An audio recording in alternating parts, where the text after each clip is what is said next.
এবার আমরা দেখি স্ত্রীদের সাথে কেমন আচরণ করতেন তিনি। স্ত্রীদেরকেও তিনি আগে সালাম দিতেন। স্ত্রীদেরকে কি করতেন? আগে সালাম দিতেন। আমাদের মধ্যে একটা ভুল বোঝাবুঝি আছে, আমরা অনেক সময় মনে করি যে না, স্ত্রীদের হয়তো আগে সালাম দিতে হবে, স্বামীরা সালাম দিবে না, এরকম একটা টেন্ডেন্সি থাকে। এটা ভুল।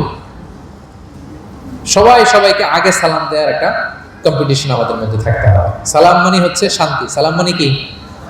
শান্তি। আপনি যদি ঘরে শান্তি ঢুকাতে চান, আগে সালাম দিবেন। আমাদের ঘরটা, আমাদের প্রত্যেকের পরিবার, ঘর, সংসার একটা শান্তিময় হোক। বলুন তো, আমরা চাই কি চাই না? তাহলে এই ঘরে আমরা সালাম ঢুকাবো। কি ঢুকাবো? আওয়াজ করে সবাই বলুন, কি ঢুকাবো? ঘরে যেই প্রথমে কি করবো আমরা?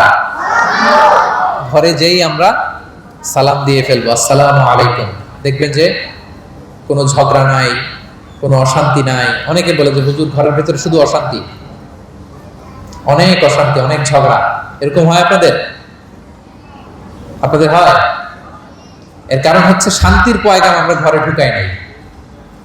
শান্তির পয়গাম আমরা ঘরে ঢুকাই নাই। ঘরে ঢুকে আমরা সালাম দিব। প্রিয় নবীজি আগে সালাম দিতেন। আম্মা জান আয়েশা বলেন যে অনেক চেষ্টা করেছি আমি দিব, লুকিয়ে থাকতাম মাঝে মাঝে, কিন্তু অনেক দূরে থেকে বিশ্বনবী বলে ফেলতেন আসসালামু আলাইকুম ওয়া রাহমাতুল্লাহ। স্ত্রীদেরকে আগে সালাম দিতেন। মসজিদ থেকে, নামাজ থেকে বের হয়ে স্ত্রীদেরকে ঘর পর্যন্ত পৌঁছে দিতেন। ঘরের ছোটখাটো কাজে তিনি সহায়তা করতেন। নিজের জামা সেলাই করতেন, মাঝে মাঝে জামা থেকে, চুল থেকে উকুন বের করতেন, হাদিসে আছে।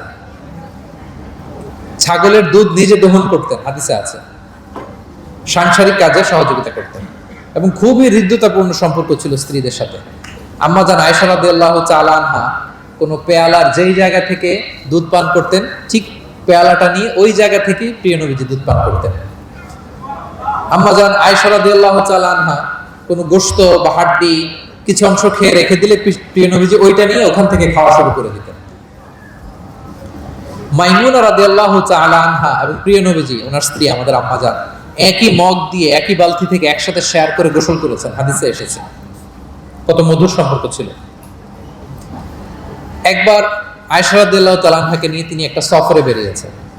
মরুভূমির মাঝখানে পুরো কাফেলাকে তিনি ইনস্ট্রাকশন দিলেন, তাকাদ্দামু তাকাদ্দামু, মানে তোমরা এগো, সামনে আগো, সবাই সামনে যাও।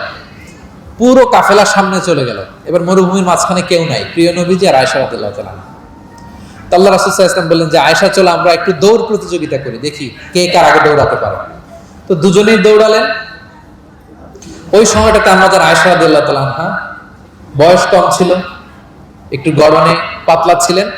উনি দৌড়ে ফাস্ট হয়ে গেলেন, আগে চলে গেলেন। প্রিয় নবীজি পেছনে পড়ে রইলেন।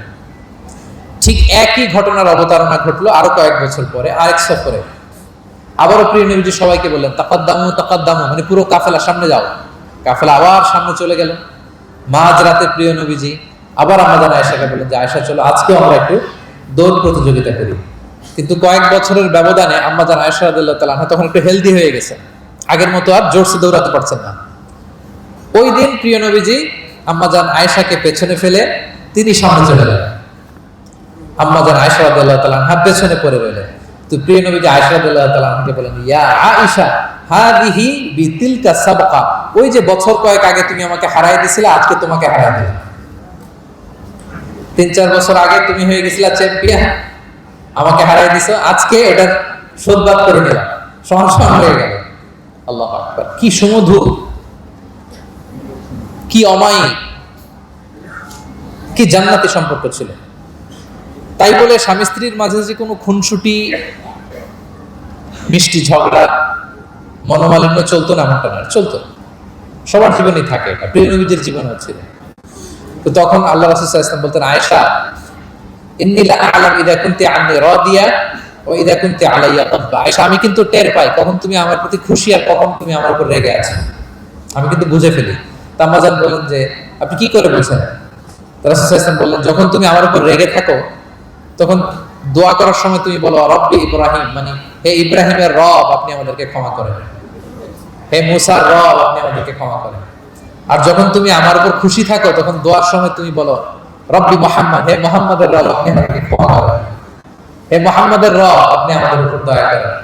তুমি যখন রেগে থাকো তুমি ইচ্ছে করে আমার নামটা মুখে নিতে চাও না।